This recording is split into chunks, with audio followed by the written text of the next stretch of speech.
বিভিন্ন সময় উস্কানিমূলক বক্তব্য দিয়েছেন, ছাত্রদেরকে সহিংস, ছাত্রদেরকে সন্ত্রাসী, জামাত, শিবির, বিএনপি এগুলো বলে তাদেরকে হত্যা করাটা যে যৌক্তিক বা বৈধ এই ধরনের একটা ইমপ্রেশন তৈরি করেছেন।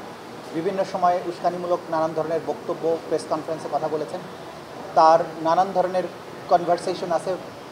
বিগত সময়ে যিনি প্রধানমন্ত্রী ছিলেন শেখ হাসিনা, তার সাথে টেলিফোনে কথা বলে ড্রোন ব্যবহার করা, হেলিকপ্টার ব্যবহার করা, বম্বিং করা, এইভাবে ছাত্র জনতাকে হত্যা করার যে পরিকল্পনা, সেগুলো নিয়ে প্রাইম মিনিস্টারের সাথে তার আলোচনা হয়েছে। তিনি তার সম্মতি জানিয়েছেন, পরামর্শ দিয়েছেন কিভাবে আটক করা উচিত, আটক না করে কোর্টে প্রডিউস না করে জেলে না পাঠিয়ে কি করা উচিত।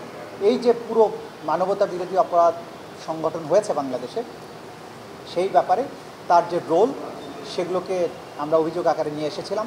সেগুলোর ভিত্তিতে মোট 8টি অভিযোগ তার বিরুদ্ধে গঠন করা হয়েছে। সর্বশেষ যে 8 নম্বর অভিযোগটা ছিল, কুষ্টিয়া শহরে 5ই আগস্টে 6 জন ব্যক্তিকে তার পরামর্শ নির্দেশে সেখানকার পুলিশ এবং প্রশাসন, আওয়ামী লীগ, যুবলীগ, ছাত্রলীগ, 14 দলীয় জোট মিলিয়ে এই 5 জন ছাত্র জনতাকে হত্যা করা, এই সব মিলিয়ে 8টি অভিযোগ তার বিরুদ্ধে গঠন করা হয়েছে।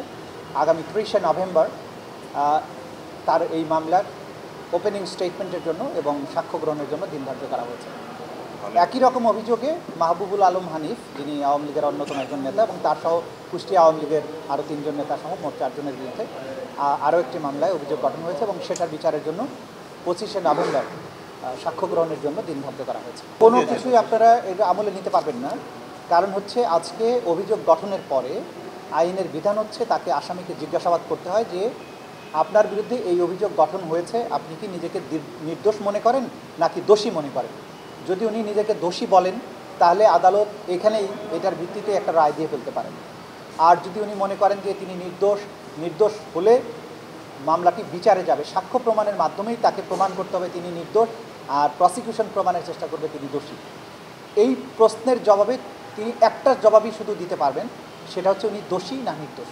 এর বাইরে তিনি যে সমস্ত বক্তব্য দিয়েছেন, এগুলো আমলে নেওয়ার কোনো সুযোগ নেই।